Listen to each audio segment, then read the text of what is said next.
When you're young, you have this expectancy that you're going to live forever. The truth is that's not going to happen. Things start to wear out a little bit, and your skin becomes a little bit baggy, your hair starts to thin out. It's just nature. However, there are ways to, compensate for that.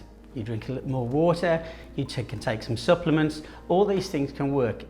As I've got older, you notice that things don't repair themselves as quickly as they used to when you were a kid. So you just have to adapt and overcome that. So it's about exercise in moderation. It's about reasonable and sensible diet. Have your treats by all means, but just finding that balance. I think probably with generations past, they sort of accepted that when they got older, they were on the steady decline. It was just an accepted way, but my generation, absolutely not. I think, to compensate for the actual aging process, put a little bit more effort in.